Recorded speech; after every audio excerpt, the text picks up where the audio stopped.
13.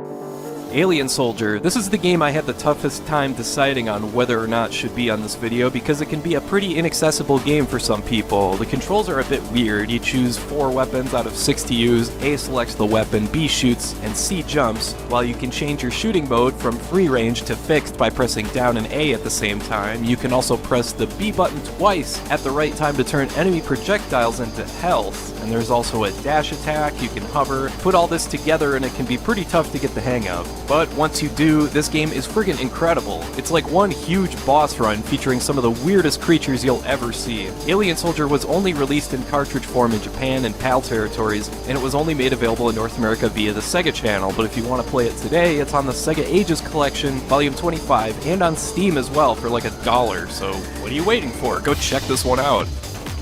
Wow.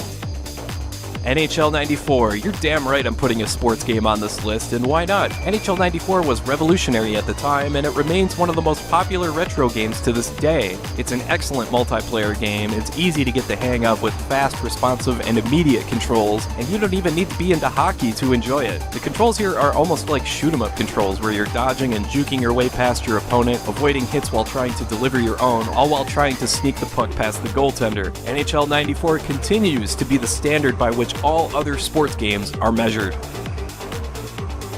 11.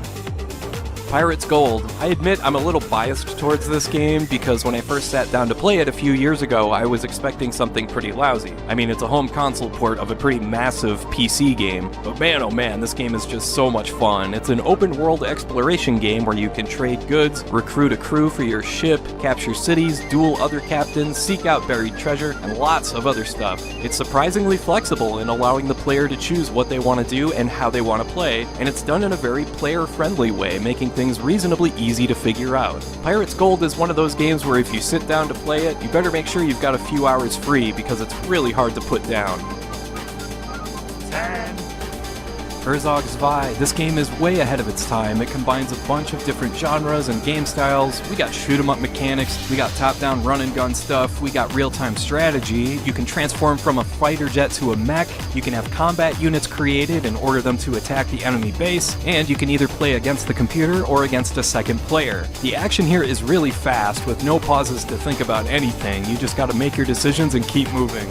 Herzog Zwei is a great example of a game that's totally unique to the Genesis alone. There's nothing else on any other 16-bit console that can compare to this one. 9.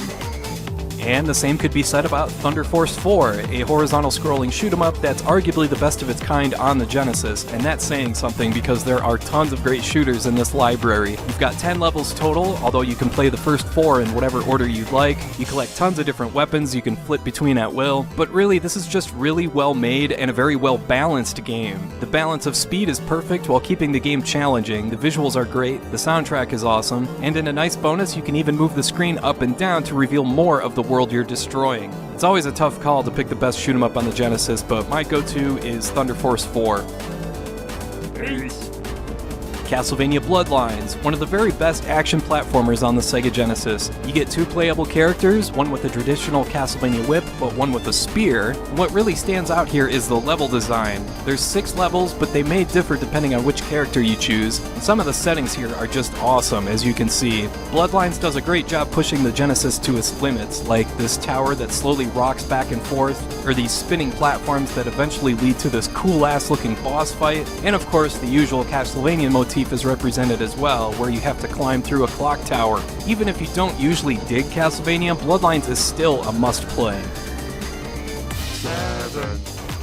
Phantasy Star 4. Here's a turn-based RPG that can hang with the very best of its era. If this game were released for the Super Nintendo, you could easily argue that it belongs in the top 5, along with the likes of Final Fantasy VI, Earthbound, Mario RPG, and Chrono Trigger. So, what makes this game stand out along the likes of those names? For me, it's the sheer scope of the story. Your planet somehow got reduced to a desert with monsters popping up everywhere, and it's up to you and your party to figure out what the heck has happened and how to stop it. The way the story is told through manga-style panels makes this game appear from a visual sense unlike any other 16-bit game, and the soundtrack here adds a ton to the experience. The combat is great too, always keeping things interesting with up to 5 party members, allowing you to learn up to 14 combination techniques. If you dig science fiction and turn-based role-playing games, Fantasy Phantasy Star 4 is an absolute must-play. 6.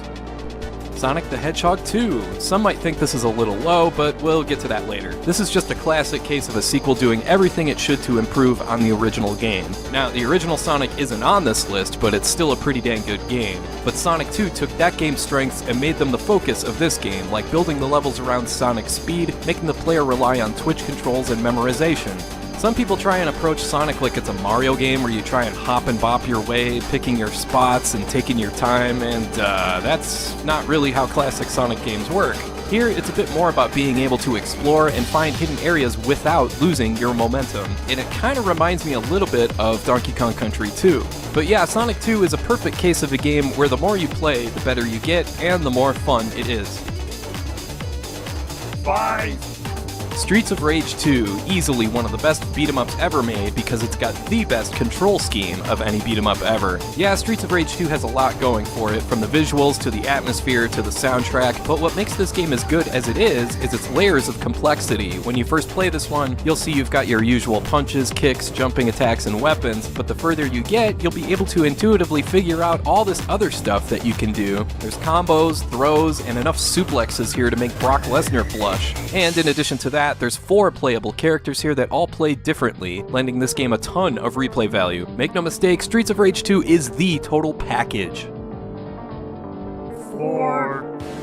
Shinobi 3: Return of the Ninja Master. If there's any kind of game I love playing, it's an action platformer where your character is overpowered to the gills with tons of moves, abilities, and special weapons, and can absolutely crush all enemies before them. That's what Shinobi 3 is all about. There's just so many different attacks you can unleash at any time, like a sword dash, a mid-air dash, plus you can scale walls, and unlike its predecessor, there's no one-hit deaths here. You have a life bar, so you can take tons of chances to try all sorts of crazy stuff. The level design does a great job complementing your abilities, even throwing in some goofy stages like being able to ride a horse and even surf. Shinobi 3 is just plain fun. It's as simple as that. 3. Shining Force 2. This game was given the unenviable task of simplifying and streamlining something as detailed and complex as a strategic turn-based RPG, but it managed to pull it off brilliantly. This game manages to be a perfect introduction for someone that's always wanted to try this kind of game, while still providing plenty of substance and meat on the bone, so to speak, for any veteran strategy RPG player. You can end up with as many as 28 people in your party, everything from warriors to archers to knights to wizards, all that good stuff, and the game pulls it off, keeping the pace relatively brisk without overwhelming the player with too many options. Shining Force 2 is brilliantly balanced and designed, and everyone should try it out at least once. 2.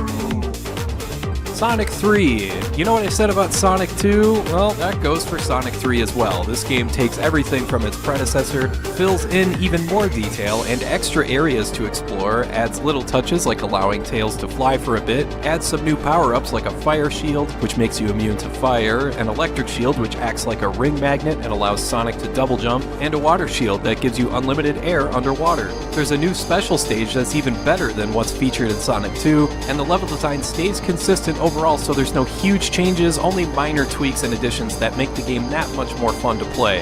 In addition to all that, you can also plug a Sonic 3 cart into the Sonic & Knuckles cart, which unlocks a ton of extra stuff.